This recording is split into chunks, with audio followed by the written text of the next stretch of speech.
Nós tivemos em abril uma quebra nas vendas de automóveis ligeiros de passageiros de 87%. É um número absolutamente inacreditável, digamos assim. Depois, aliás, de um outro fortíssimo trambolhão que já tinha acontecido em março. E perguntava-lhe se já é possível ter uma noção da dimensão desta catástrofe. Ora bem, como o Júlio diz, e muito bem, trata-se realmente de uma catástrofe. Esta questão do Covid-19 é, na nossa opinião, uma crise muito mais complexa do que foi a de 2009 e 2012. Nessa altura, as fábricas reduziram as suas atividades, as empresas reduziram as vendas, mas não encerraram, como agora de facto aconteceu de forma abrupta.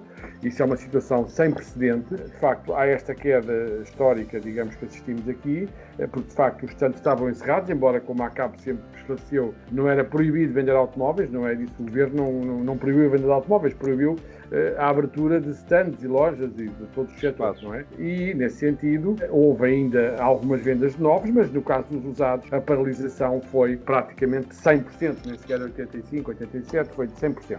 Portanto, é de facto, como a ACAP também referiu inicialmente, um dos setores mais afetados. Nós tentámos, enfim, explicar isso nas várias reuniões que tivemos com o Governo e com o Primeiro-Ministro, concretamente, porque, de facto, inicialmente ficou-se muito, com razão, na atividade turística e de restauração, mas nós tínhamos a noção que o setor automóvel ia ser logo seguido ou em paralelo dos mais afetados. É um setor barómetro da economia e isso ia acontecer. E depois há um dado que é objetivo, que é, por exemplo, o número de pessoas que estão em layoff, no regime que o Governo criou do layoff simplificado, que no setor do comércio e reparação automóvel está muito próximo dos valores da hotelaria e restauração. Onde é que o drama, se assim se pode dizer, onde é que ele é maior? Nós temos os comerciais, temos os ligeiros passageiros, temos os usados.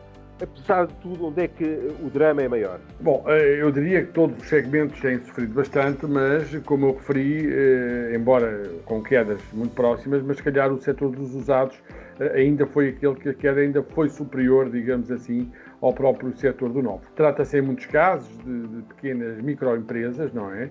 Nós tivemos a ACAP durante este período a apoiar ininterruptamente as empresas associadas. A ACAP nunca fechou as portas e, de facto, nas primeiras 2-3 semanas a situação foi dramática com pedidos de apoio e, sendo microempresas, têm mais dificuldade, digamos, de resistir, de apostar em vendas nos canais online.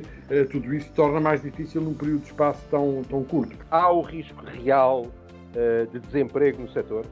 Infelizmente, Júlio, eu penso que isso irá acontecer, porque nós temos o precedente das crises anteriores, como eu já referi, mas um setor, que é um setor comercial, que termina o ano com uma queda de vendas, seja de 40%, seja de 50%, que não é ainda fácil prever no final do ano, naturalmente, que infelizmente as estruturas de vendas têm um reflexo, digamos assim, terão um reflexo naquilo que será a diminuição do emprego. Nós não gostaríamos que isso acontecesse. Como a ACAP referiu, há aqui duas etapas nesta crise que nós seguimos, de algum modo é aquelas que o Governo também acabou por seguir. Numa primeira fase é manter o emprego, e nós tivemos uma primeira reunião com o Ministro da Economia a 2 de Abril, ainda não se pensava que iria ter este impacto que acabou por ter, a 2 de Março, perdão, que iria ter, e desde logo se avançou que o layoff era a solução para poder, digamos, manter o emprego. Neste momento, aquilo que se coloca é quanto tempo o layoff poderá durar, porque a crise irá manter-se ou se poderá retomar o processo de layoff. Sabemos que está por 3 meses, o Governo tem vindo insistentemente a dizer os montantes que tem gasto mensalmente com o layoff, mas é gastar para depois também não ter subsídios de desemprego, porque de facto, e não criar uma crise social ainda maior, porque realmente a ideia é manter esse emprego. O setor automóvel, como eu disse, é dos que mais recorreu a essa figura do layoff, mas se não houver uma extensão desse layoff para além dos tais 3 meses, se mantiver, digamos, esta redução da procura, se não houver um estímulo a essa procura, infelizmente fecharemos o ano com a redução de postos de trabalho no setor. De um lado, creio que fica claro que aprendemos alguma coisa com a crise de 2009, ou seja, fomos muito mais céleres na resposta, mesmo o governo foi muito mais célere e muito mais pragmático na resposta, pelo menos até agora, em relação especificamente ao setor automóvel, do que foi naquela altura. Isso parece que é um dado real. Por outro lado, aquilo que eu queria perceber é se agora é o tempo para o setor voltar a reclamar novos estímulos como estiveram durante todo este tempo em cima da mesa. Falo, por exemplo, do incentivo ao abate e de outros estímulos desse género. É o tempo para recuperar essas ideias? Atendendo à grave crise, nós consideramos que para poder, de algum modo, um setor colocar a cabeça fora d'água, chamemos-lhe assim, é necessário um estímulo de incentivo à procura. Nós já discutimos isso também com a nossa Associação Europeia, com a ACEA, e a ACAP considera fundamental, tal como aconteceu na altura, que haja aqui, e propusemos ao Governo, um plano de incentivo ao abate de veículos em fim de vida, que permitiria, de facto, descarbonizar a economia. Seria um plano que a ACAP defende não só para a compra de elétricos, como aconteceu com o último, ou híbridos plug-in, mas também com motores de combustão interna, naturalmente de baixas emissões, Euro 6D. Agora, nós temos tempos diferentes do que tínhamos há uns anos atrás. De facto, o Ministério do Ambiente tem estado sempre muito radical só nos apoios a elétricos, não a outro tipo de viaturas, mas achamos que neste momento não podemos criar apoios para um segmento de veículos que nós achamos que se vão continuar a vender e aumentar, mas que representam 7 a 8% do total das vendas. Não é assim que se ajudam, de facto, as empresas, embora a CAP também defenda um reforço do fundo à compra de veículos elétricos, naturalmente. De qualquer das formas, nós vivíamos numa situação até, digamos assim, até ao final de fevereiro deste ano. Hoje vivemos num mundo totalmente diferente e, portanto, ganha um sentido que este foco nos elétricos e nos veículos plug-in, por aí fora, se calhar já não faz sentido esse fundamentalismo. Helder sentiu que existia da parte do Governo alguma abertura a este novo momento em que vivemos para a introdução dessas medidas que o setor, aliás, reclama já há bastante tempo? Sim, nós sentimos, sobretudo, a parte do Ministério da Economia, porque, no fundo, a nossa atividade é tutelada pelo Ministério da Economia e o Ministério da Economia percebe que a situação de Covid-19 não é a situação que tínhamos em fevereiro ou em janeiro, naturalmente. O Ministério da Economia quer preservar as empresas, quer que as empresas continuem depois da crise do Covid-19, quer manter os postos de trabalho, manter as empresas e, portanto, eu acho que da parte do Ministério da Economia houve abertura para falar sobre essa matéria. Como digo, o Governo funciona na sua globalidade e eu gostaria que se ultrapassassem, pelo menos atendendo que é uma situação de exceção do Covid-19, essa situação de não se poder dar apoio ao tipo de veículos que não elétricos,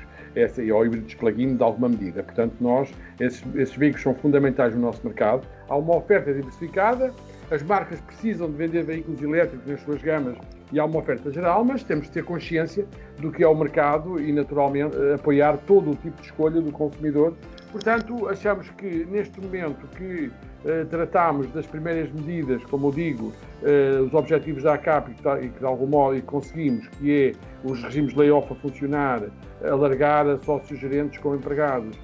E, portanto, agora interessa trabalhar, digamos assim, naquilo que é o estimular a procura, estimular, digamos, o setor automóvel, porque isso é fundamental, como acontecerá com outros setores, que certamente também precisarão deste apoio do Governo, mas o Governo não só da boa orçamento do Estado, mas também dos montantes que Bruxelas irá canalizar para o apoio à retoma da economia. Achamos que o setor automóvel, até pelos números do layoff que eu referi, é de facto daqueles que estará na linha da frente para poder ser contemplado.